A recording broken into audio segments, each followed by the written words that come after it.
Ou como já me saudaram, só que eu estou com blazer hoje, a paz do Senhor. 1 Samuel capítulo 9, versículo 27.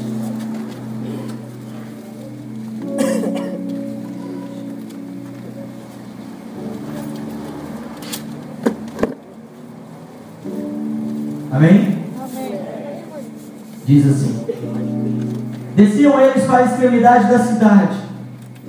Quando Samuel disse a Saul: dize ao moço que passe adiante de nós, e tu, tendo ele passado, espera, que te farei saber a palavra de Deus.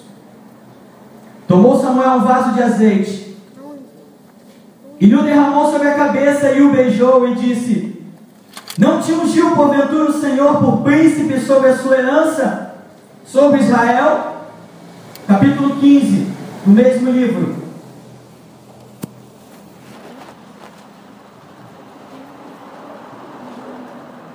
Versículo 16.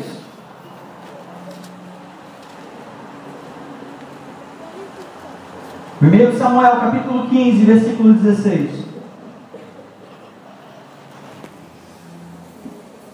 Então disse Samuel a Saul: espera, e te declararei o que o Senhor me disse esta noite. Respondeu-lhe Saul: fala. 17.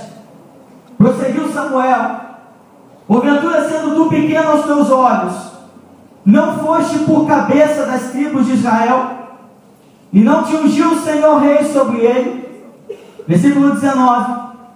Por que, pois, não atentaste à voz do Senhor, mas te lançaste ao despojo e fizeste o que era mal aos olhos do Senhor? Versículo 22.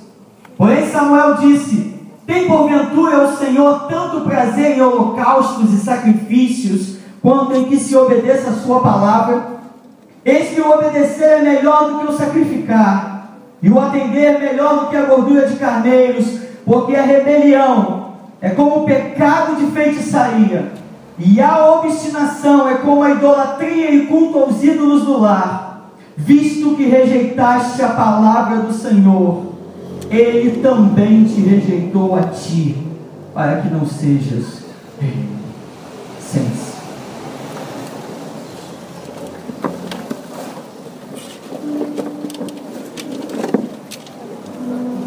Eu não sei quantas palavras você já ouviu sobre Saul, mas sempre que nós ouvimos falar de Saul,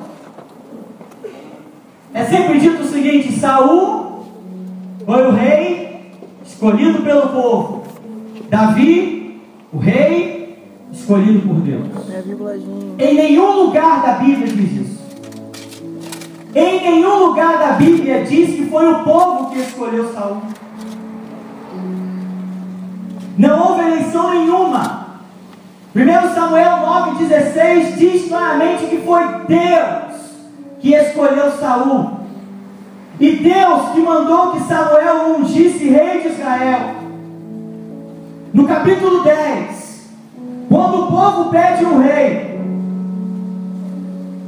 Samuel reúne o povo em Mispa, e lá, através de sortes, Deus confirma a sua palavra que já tinha dito a Samuel, e Saul é escolhido rei de Israel. No capítulo 10, versículo 6, diz que Saul foi cheio do Espírito Santo.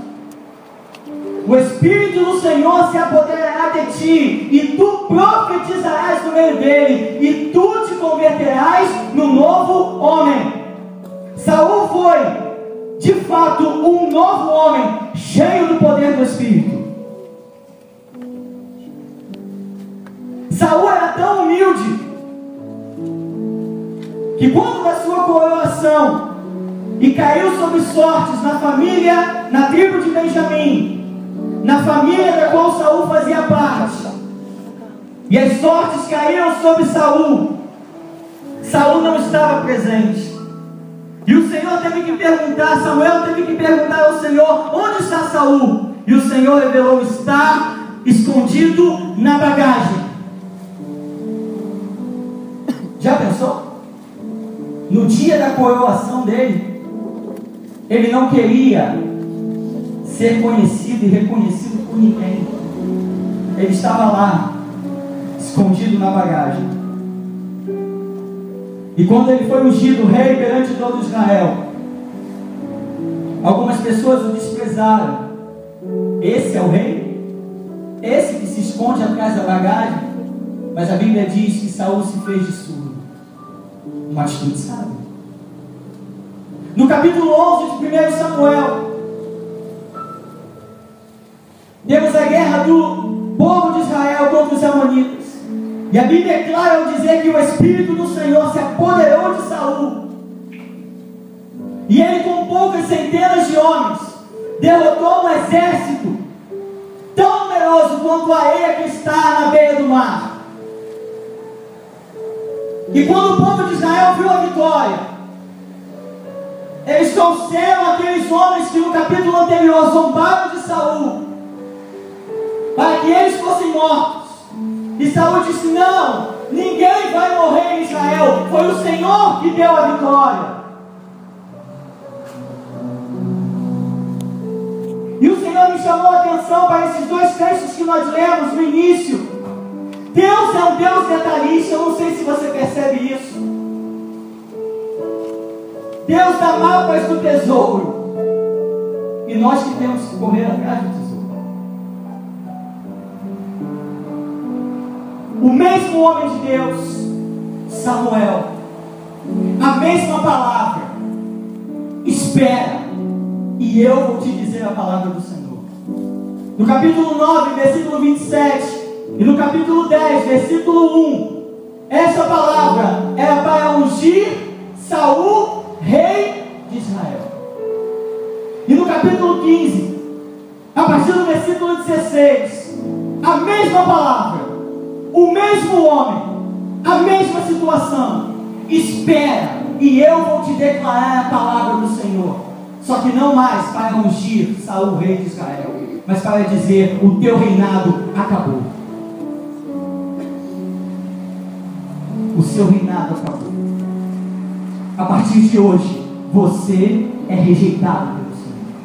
A partir de hoje, o teu reino acaba. A partir de hoje, Deus já escolheu outro homem. A partir de hoje, você não é mais o ungido do Senhor. E Deus é o mapa da mina. Como a mesma palavra,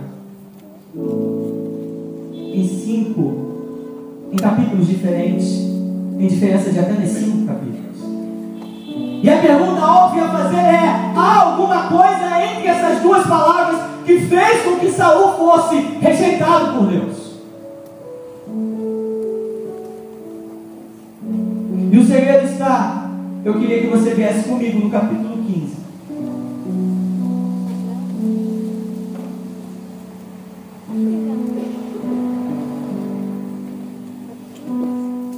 Vamos ler o versículo 3.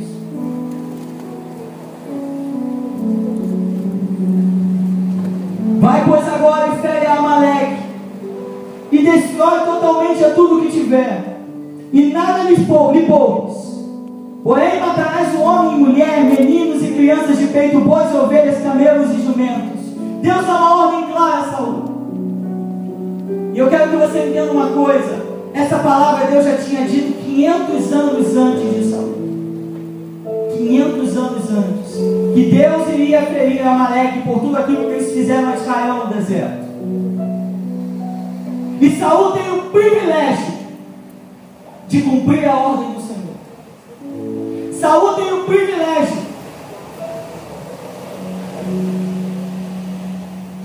de ser o instrumento de Deus para que a ordem do Senhor seja cumprida. E quando eu li esse texto, o Senhor falou: Senhor, cale a minha voz, se não for de ti. O Senhor falou comigo: eu escolhi vocês. Libertos para adorar está no meu coração há muito tempo. Há muito tempo. Eu escolhi vocês.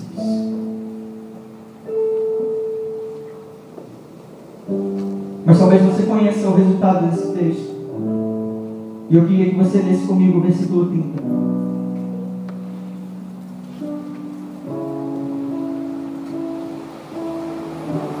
Então disse Saul: pequei, honra-me, porém agora diante dos anciãos do meu povo e diante de Israel, e volta comigo, para que adore o Senhor teu Deus. Já que falamos sobre honra durante 4 domingos, vamos encerrar o mês de novembro falando sobre honra. Saul tinha sido rejeitado pelo Senhor. O seu reino tinha sido rasgado, mas ele se preocupou com isso. Ele se preocupou com a reprovação de Deus por ele? Não. Sabe qual foi a preocupação dele? Eu preciso ser honrado diante do povo. O mesmo homem que não se preocupava com a aprovação do povo, o mesmo homem que não queria aparecer diante do povo, o mesmo homem que não queria aparecer como escolhido de Deus diante do povo, é o mesmo homem, aqui no capítulo 15, versículo 30, que não se importa mais com Deus, e sim com o povo. É o mesmo homem que esquece a opinião de Deus e pensa apenas na opinião do povo. É o mesmo homem que diz: não importa se o reino foi rasgado, não importa o que vai acontecer com o meu reino, o que importa é que eu seja honrado diante do povo. Sabe qual é o nome disso? Hipocrisia.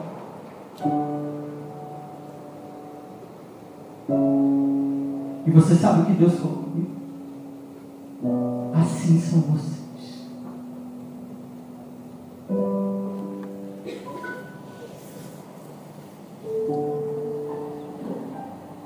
Vocês não se preocupavam com nada, nem com ninguém. Vocês se preocupavam com a minha aprovação. Agora se preocupam com o povo. Se preocupam em ser honrados pelo povo. Assim são vocês. Sabe como é isso?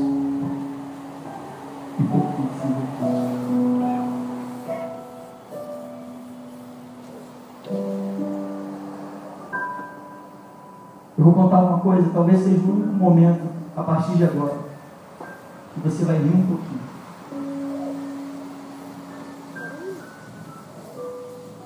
Em 2001 eu estudava na UERJ, e eu estudava de manhã e à noite. E à tarde eu ficava estudando lá, não valia a pena voltar para casa.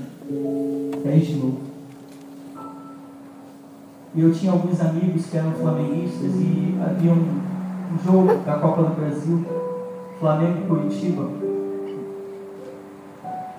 Eles me chamaram para ir e eu acabei. Diga-se de passagem que o Flamengo foi eliminado. Mas eu estava lá, no meio da torcida do Flamengo. O jogo foi 1-1, se eu não me engano. E quando o Flamengo fez o gol, as pessoas levantaram e eu estava lá no meio. Se eu não fizesse aquilo, eu não estaria aqui pregando para você hoje. Eu diria: gol! Mas sabe como eu estava por dentro? Que raiva, por que fez gol? Quando o Curitiba fez o gol, pastor Gélis. Ah, Jesus! E o gol da eliminação do Flamengo.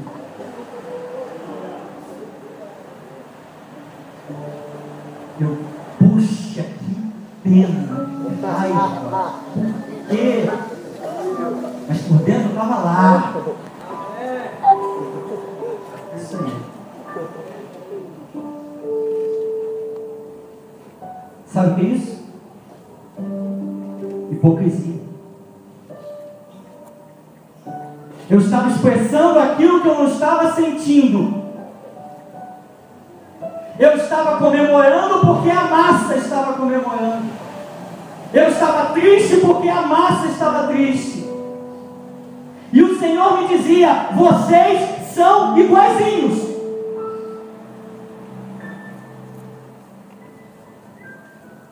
E há 3 marcas da hipocrisia. A primeira: eu tenho uma espiritualidade voltada para homens. Anote isso se você puder. Primeira marca da hipocrisia: espiritualidade voltada para homens. Eu levanto a mão porque todo mundo levanta. Afinal de contas, o que vão pensar de mim? Que eu estou desviado, que eu sou frio, que eu estou em pecado.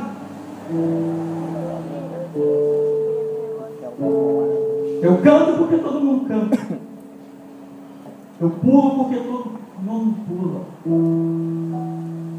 Eu falo em línguas porque todo mundo fala. Afinal de contas, eu tenho que mostrar que sou cheio de Espírito Santo.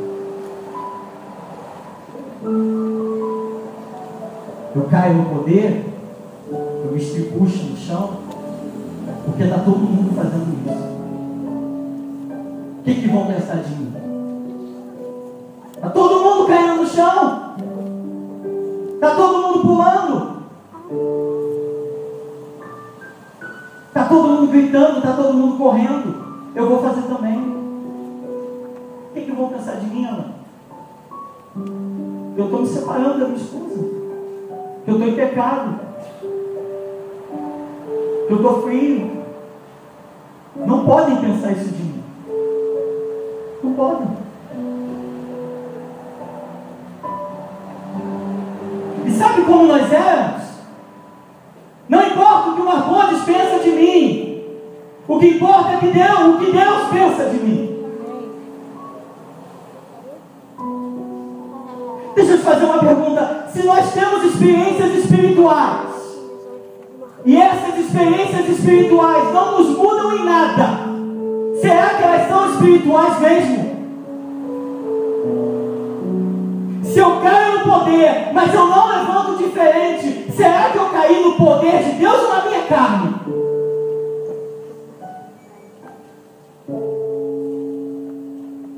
Se eu caio no poder, se eu falo em línguas, se eu glorifico, se eu pulo, isso não me faz ser um melhor marido, ser um melhor cristão.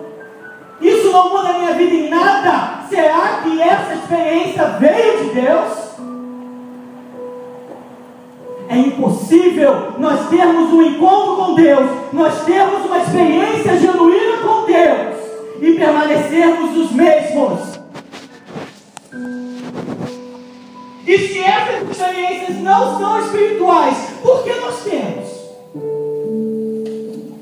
Se veio da minha alma, por que eu me jogo? Se veio da minha alma, por que eu pulo? Se veio da minha alma, por que eu glorifico? Se veio da minha alma, por que eu levanto a mão? Porque a pessoa que está do lado também está fazendo isso? Só por isso? Só por isso? É mesmo? Só por isso? Quer dizer então que eu sou igualzinho a Saul?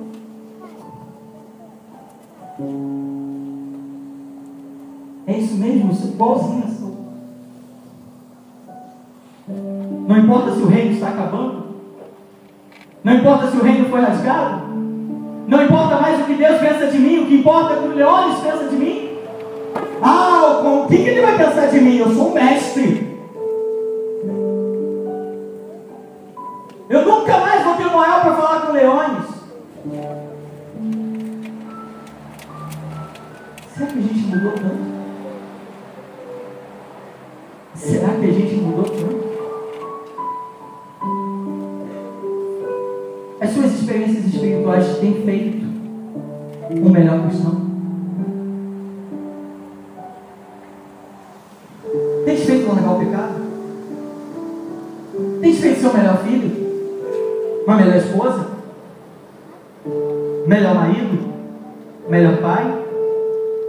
Tem feito você andar mais íntimo com Deus? Tem? Se tem, amém. Se não tem, porque você tem experiência na alma.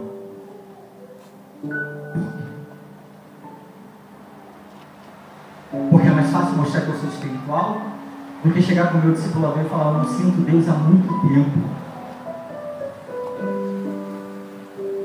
Eu não tenho mais força para ler a Bíblia há muito tempo. Quando eu vou orar, minha oração não passa do teto há muito tempo. Mas é mais fácil eu botar minha máscara. É mais fácil eu fingir. Você lembra, pastor, as reuniões que nós tínhamos na casa do pastor Alessandro? Você lembra? Não tinha nenhum espiritual ali. Nenhum. Tinha fé. Tinha profetisa. Não tinha ninguém espiritual ali. Um confessando o pecado para o outro. Não tinha ninguém espiritual ali. Nós não tínhamos máscaras. Não tínhamos máscaras. Tínhamos maconhas. Não tínhamos. Mas agora nós somos grandes demais. Nós crescemos tanto. Eu tenho que manter minha posição. Eu tenho que ter meu cargo. Eu tenho que ter meu título. Eu sou líder de célula. Eu sou líder de treinamento. Eu sou discipulador. Eu sou membro do presbitério. Eu sou tanta coisa. Menos um cristão de verdade.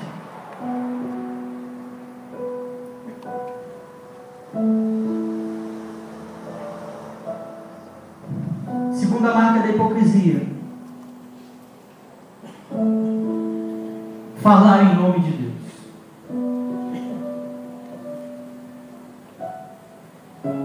Será que as palavras que nós temos falado em nome de Deus são palavras de verdade vindas de Deus?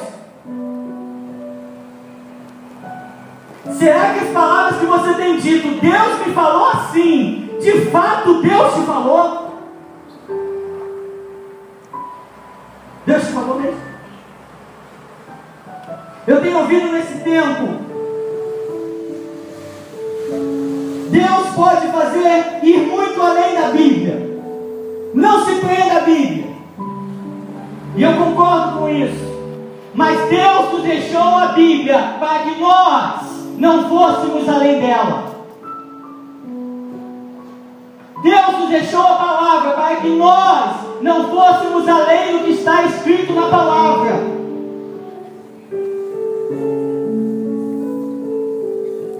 Será que aquilo que você tem dito que vem de Deus, de fato vem de Deus? Ou eu estou numa reunião, pastor Jefferson tem uma visão, Deus me revelou aquilo, alguma coisa, e eu, para não ficar atrás, Deus também me falou, Deus também me deu uma visão. Só que quando a pessoa abre a boca, duas coisas acontecem. Primeiro, é profeta do óbvio. Segundo, desculpa, mas fala um monte de asneira.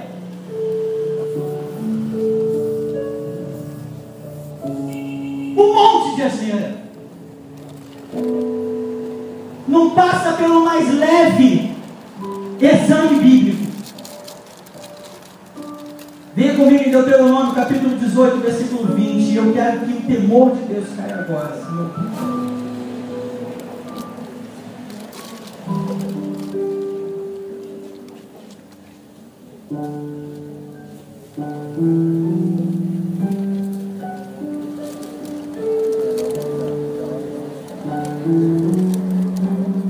Deuteronômio 18, 20.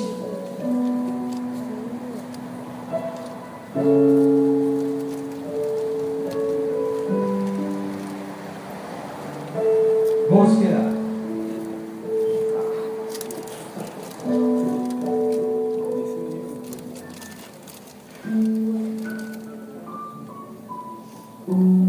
Porém, o profeta que presumir de falar alguma palavra em meu nome, na King James diz, porém o profeta que ousar, não está escrito isso, pessoal, tem a King James, que ousar falar alguma palavra em meu nome, vamos ver, que eu não lhe mandei mandei falar, ou que falar em nome de outros deuses, esse profeta será morto.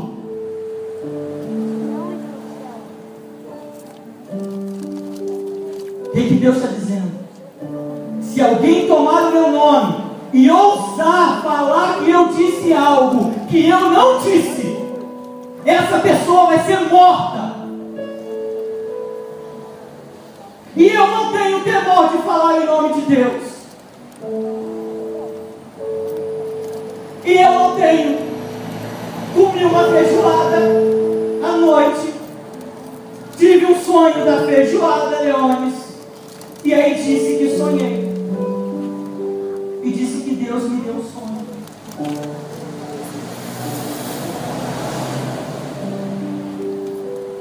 Você está vendo?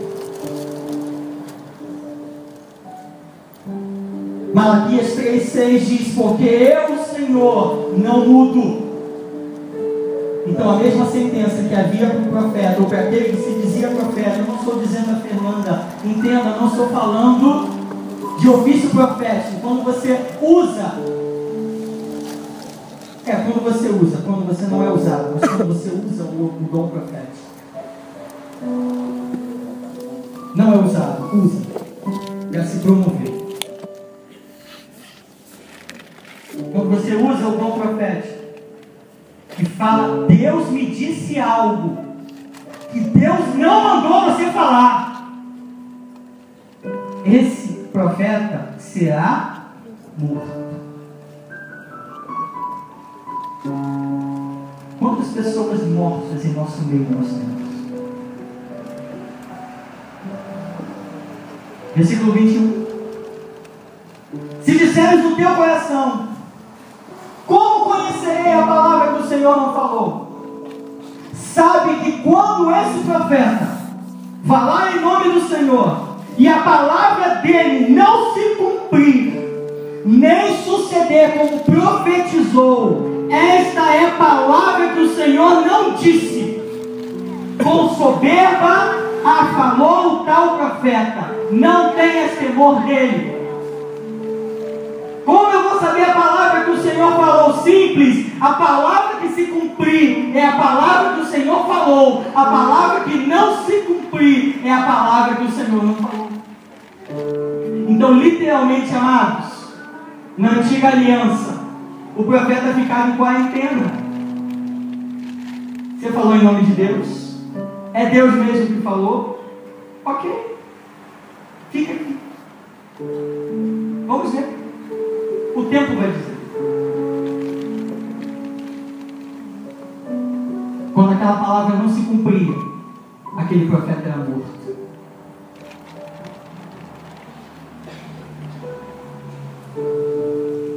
Quantas vezes você disse algo em nome de Deus e isso não se cumpriu? Quantas vezes?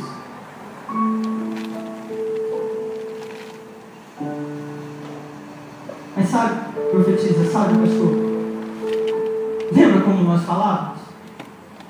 Olha, eu tive uma impressão. Eu não sei se é de Deus ou se não é, porque eu estou aprendendo. Mas, se não for, me perdoa. Mas eu estou exercendo. Estou exercitando, melhor dizendo. Agora eu sou soberbo o suficiente para dizer, Deus me disse isso. Só que eu digo, Deus me disse isso, e a Bíblia diz aquilo.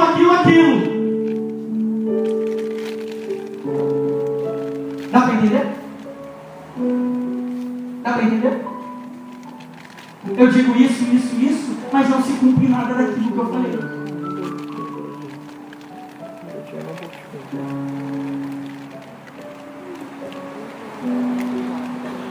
E sabe o que é pior? Nós somos tão cegos,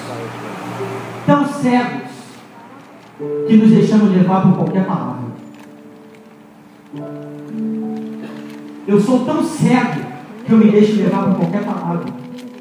Qualquer charamanaia, qualquer reteté, qualquer coisa, ela é de Deus.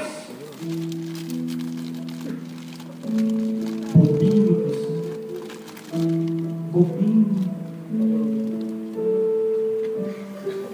Você acha que a igreja de Deus é brincadeira? Você acha que isso aqui é brincadeira?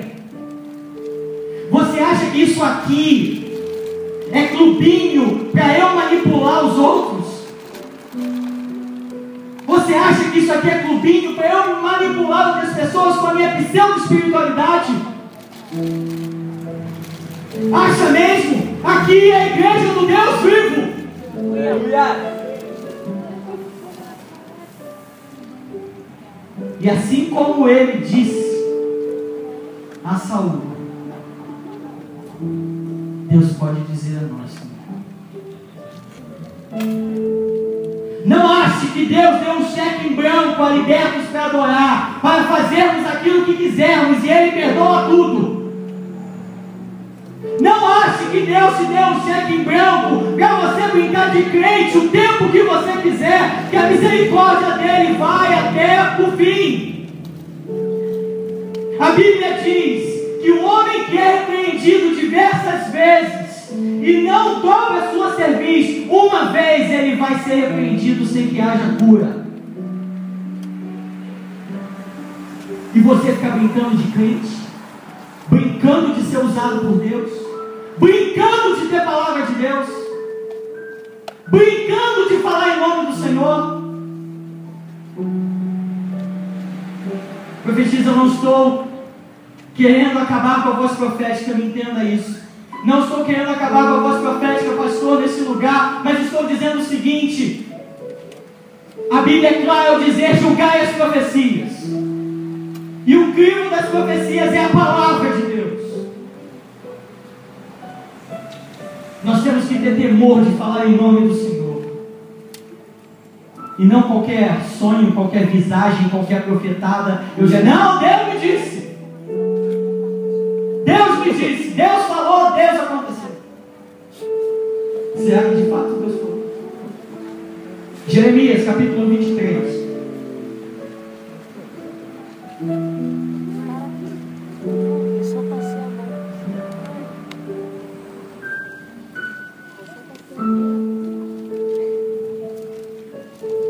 Versículo 25.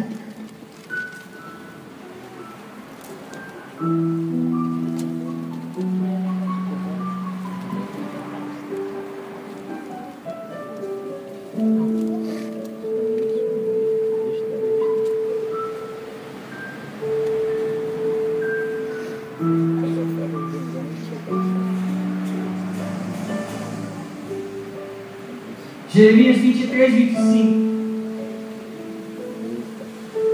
Tenho ouvido o que dizem aqueles profetas, proclamando mentiras em meu nome, dizendo: sonhei. Até quando sucederá isso no coração dos profetas que proclamam mentiras, que proclamam só o engano do próprio coração? Versículo 28.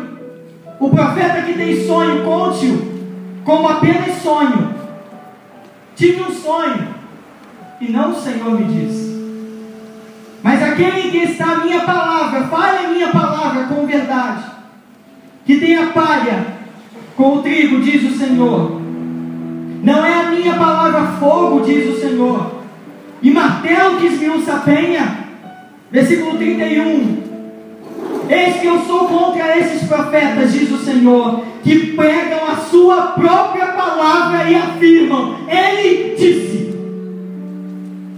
Estes são contra os que profetizam sonhos mentirosos, diz o Senhor, e os contam, e com as suas mentiras e leviandades fazem errar o meu povo, pois eu não os enviei, nem lhes dei ordem, também proveito nenhum trouxeram a este povo, diz o Senhor. Sabe o que muitas vezes acontece, pastor?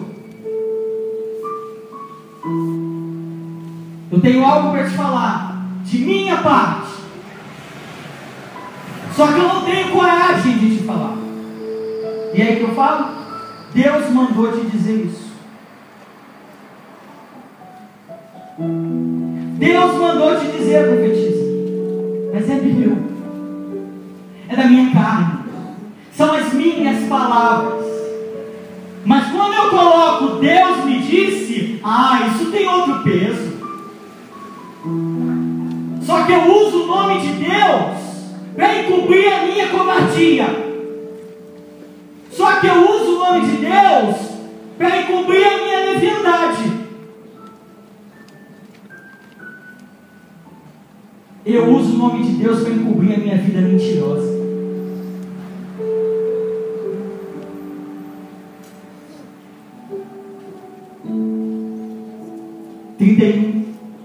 Eis que eu sou contra esses profetas, diz o Senhor, que pregam a sua própria palavra e afirmam, ele disse. Eis que eu sou contra os que profetizam sonhos mentirosos, diz o Senhor, e os compram, e com as suas mentiras e leviandades fazem errar o meu povo, pois eu não os enviei, nem lhes dei ordem, e também proveito nenhum trouxeram este povo, diz o Senhor. Deus tem uma direção, mas eu comi feijoada no sábado à noite, e tenho um sonho, e chego no domingo de manhã, e digo, Deus me deu um sonho, e a direção que Deus tinha era mudar. Mas sabe de quem é a culpa para a direção ser mudada, pastor? Preciso dizer? Preciso profetizar.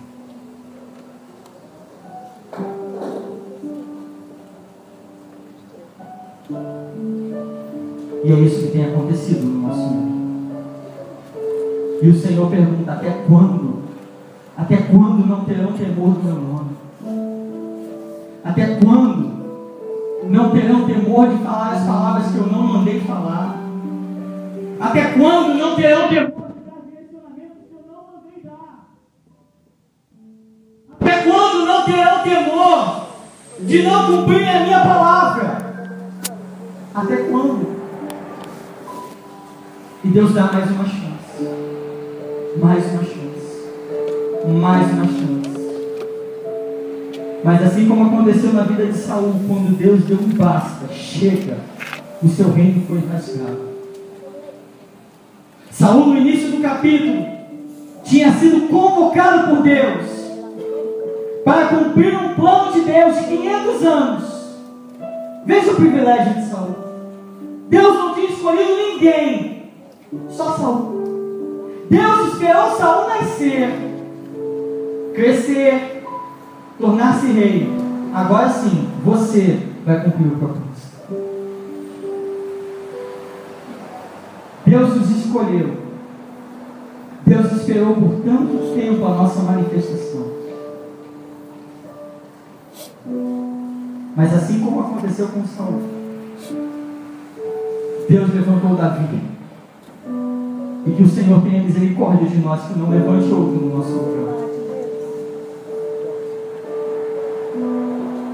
E que o Senhor tenha misericórdia de nós, que não levante outro no nosso lugar. E que o Senhor tenha misericórdia da tua e da minha vida, e não levante outro no nosso lugar.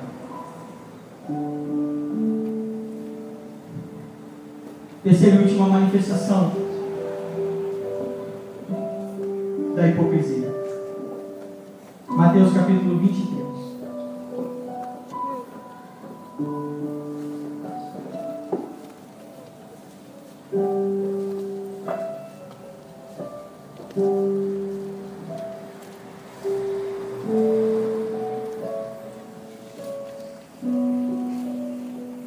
Mateus 23. 3 e 4.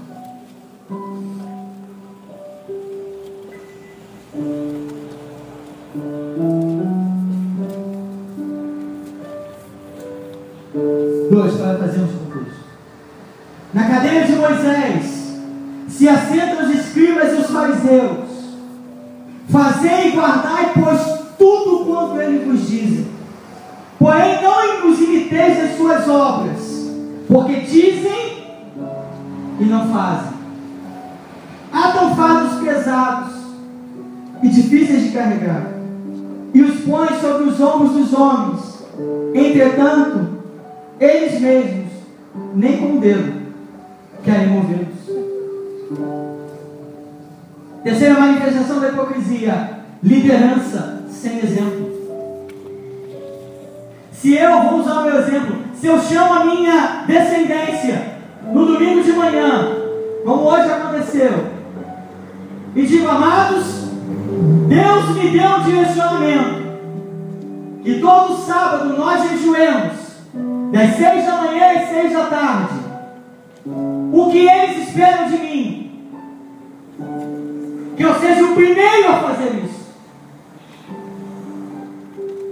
Mas sabe o que tem acontecido muitas vezes? Eu mando, eu falo, eu determino para o meu discípulo, mas essa palavra que eu falei para o meu discípulo não serve para mim. Eu digo para o Marcondes, você tem que tratar a Tati assim, assim, assim, assim. Você tem que ser uma bênção com o marido, mas eu sou um cavalo em casa.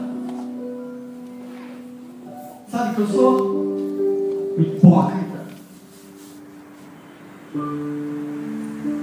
Se eu falo para o Alan, por favor, domingo que vem esteja aqui às 7 da manhã para arrumarmos a igreja, eu tenho que estar aqui 6h50.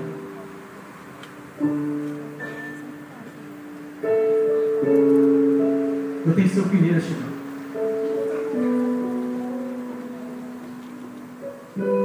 Mas sabe o que acontece? Eu sou tão duro com os outros e sou tão misericordioso comigo. Se por um acaso o Alan chega 7h20, não importa a desculpa dele, teremos uma conversa séria. Mas se eu chegar às 7h40, ele tem que entender. Eu sou tão duro com os outros, sou tão misericordioso comigo.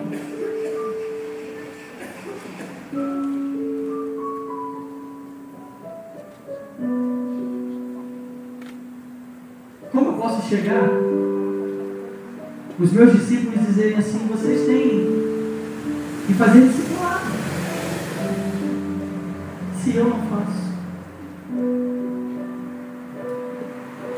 como eu posso chegar, Leônidas, e dizer para os meus discípulos: vocês têm que ler a Bíblia, se eu não leio? Como eu posso dizer: vocês têm que orar tantos minutos por dia, se eu não oro? Como eu posso dizer: você tem que ter uma vida íntegra, se eu não tenho? Como?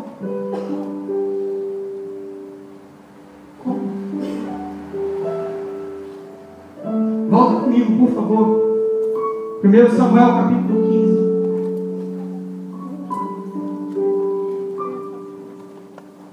Você vem aqui, por favor.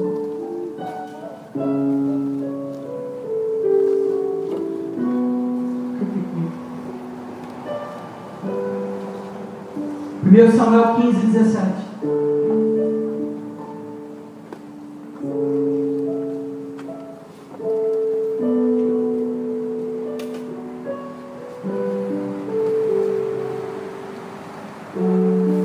Prosseguiu Samuel: porventura, sendo tu pequeno aos seus olhos, não foste por cabeça das tribos de Israel, e não te ungiu o Senhor rei sobre ele?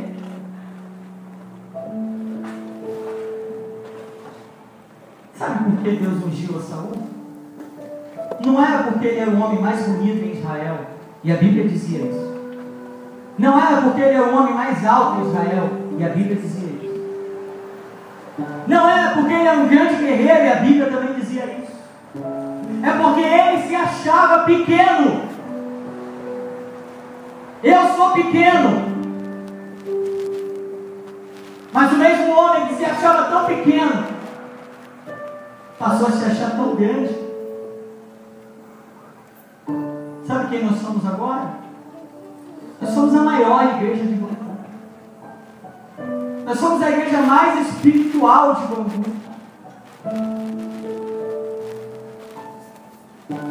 Nós éramos tão pequenos. Agora somos tão grandes.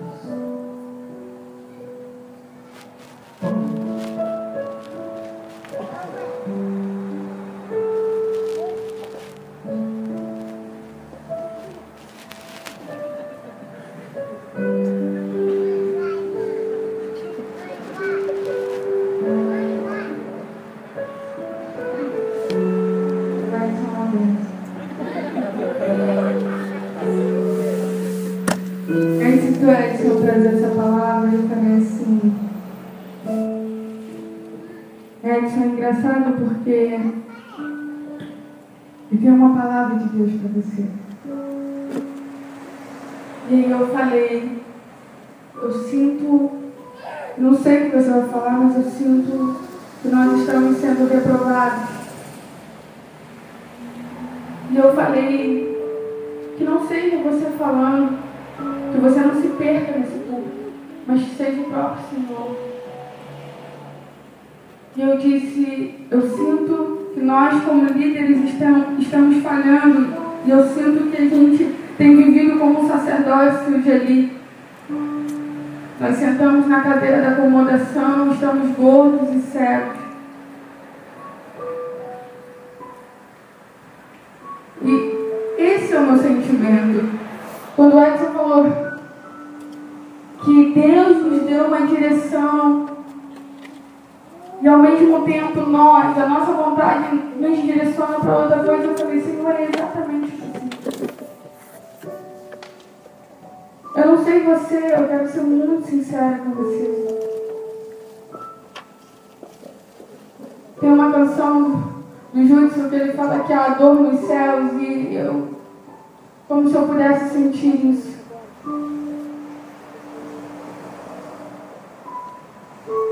Eu falei para ele, Edson, eu só consigo clamar por misericórdia e graça. Mais nada.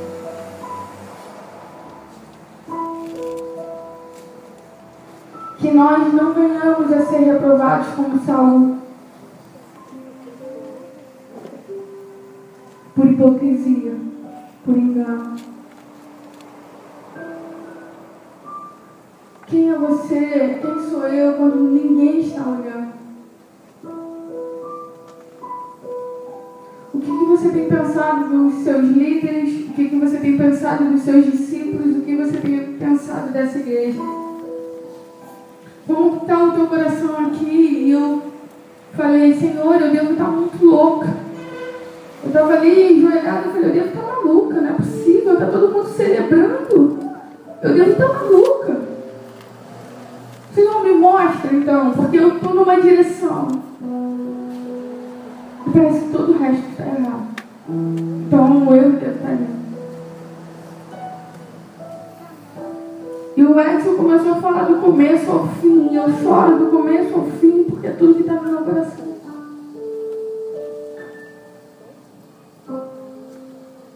Eu não sei como que você está. Eu não sei se você acha que está tudo bem. Mas eu quero dizer que Deus tem muito mais para nós.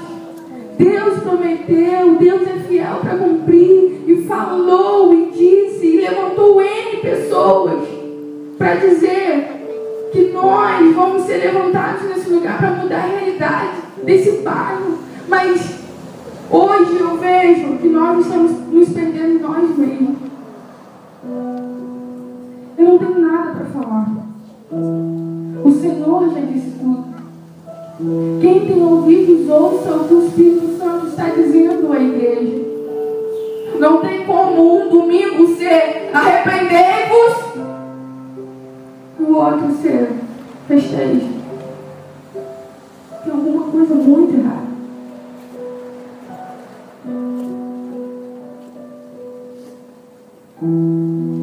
Eu queria que você curvasse a sua cabeça.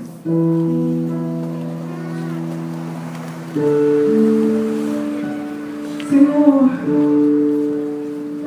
não quero falar nada de mim mesmo. E o Senhor sabe.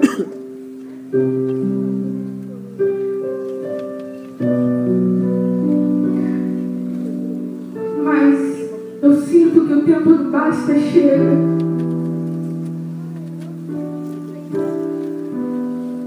E eu te peço, Senhor, hoje, essa noite,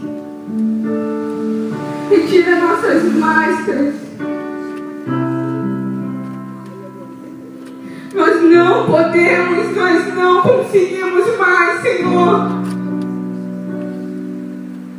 Essa brincadeira já está chata demais. Não tem mais graça. Não tem mais graça. Até quando, Pai, vamos até quando? Nos traz de volta para o centro da tua vontade. Onde ser como pequenos, como meninos, era tudo o que queríamos. Crescemos tanto que não deixamos o Senhor falar nos púlpitos. Crescemos tanto que não deixamos o Senhor falar nos nossos discipulados. Crescemos tanto, Deus, mas nós queremos voltar. Por favor, nos recebe de volta.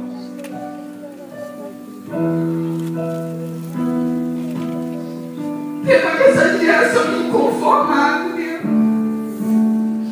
Essa geração, Deus, que vai se levantar e vai dizer que está errado.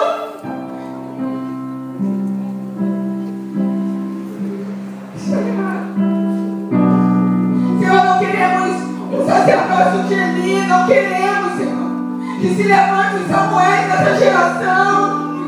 Senhor, assim como eu orei essa noite, Neemias estava inconformado, o povo estava em ruínas, o templo se quebrou, ele voltou, ficou 3 dias sem comer, sem beber, rasgou suas vestes, até mudar.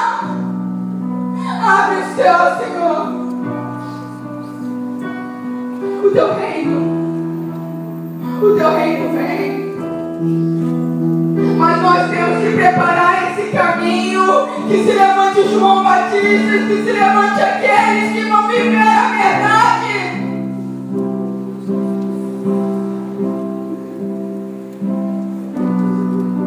Então na nossa podridão, Senhor, não queremos ser sepulcros caiados, Senhor, pintados de calmas por dentro, abrindo um corpo morto. Tenha misericórdia de nós, tenha misericórdia das igrejas brasileiras, tenha misericórdia de nós, dos líderes. Eu, como líder, Pai, me sinto reprovada diante do teu altar, me perdoa. Que os ministros chorem diante da presença de Deus. Perdeu-se o choro, perdeu-se a confissão, perdeu-se a verdade. Oh, Senhor, Tu és o caminho, a verdade, a vida. Nós queremos trilhar o Teu caminho, basta, chega. Hipócritas dos nossos lares, hipócritas do nosso trabalho,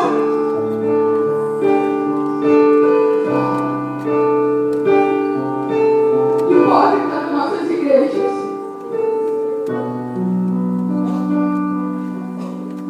Mas eu sei que o Senhor ainda espera por nós.